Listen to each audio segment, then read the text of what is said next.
The representative of Pakistan.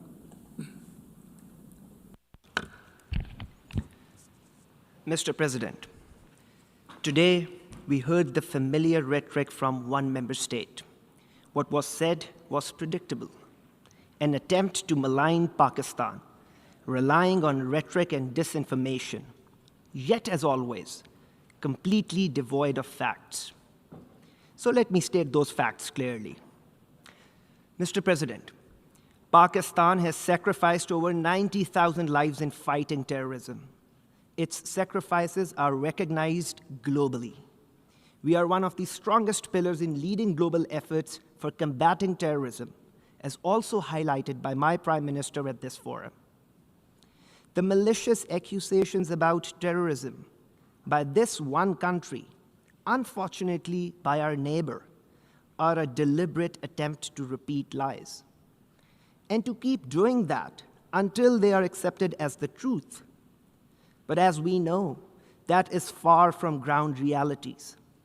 This country is not just a serial perpetrator of terrorism, it is a regional bully, a net destabilizer for the entire region, holding South Asia hostage to its hegemonic designs and radical ideology that regrettably inspires hate, divisions, and xenophobia.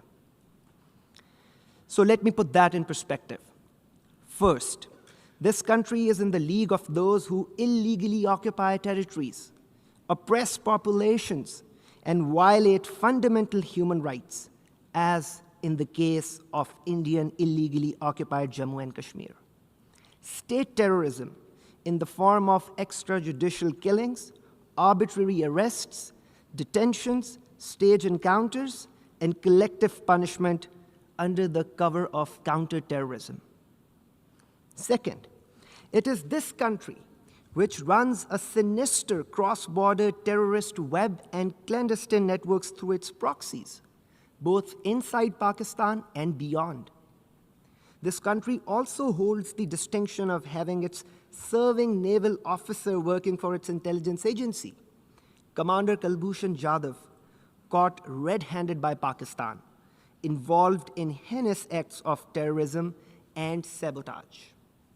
Third, we heard the bizarre and untenable claims surrounding the Pahalgam incident.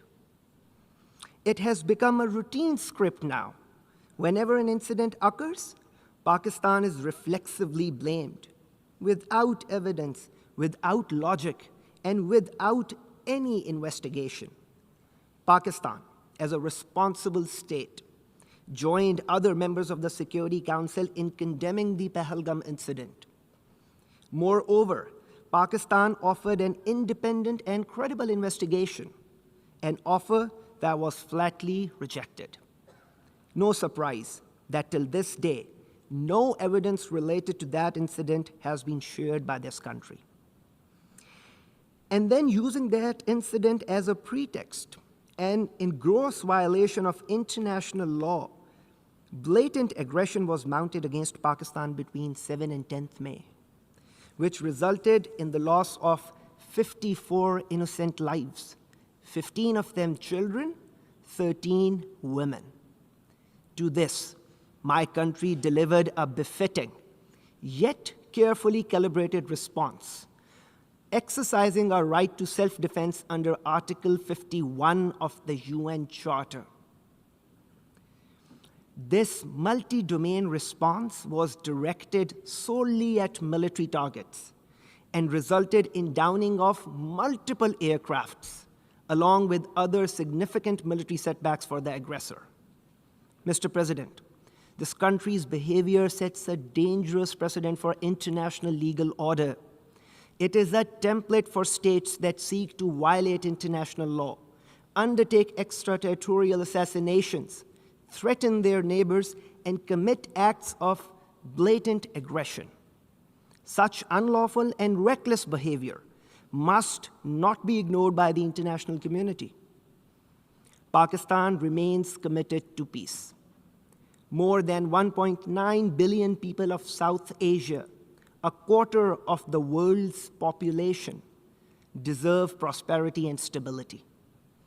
But these goals cannot be achieved through threats and intimidation.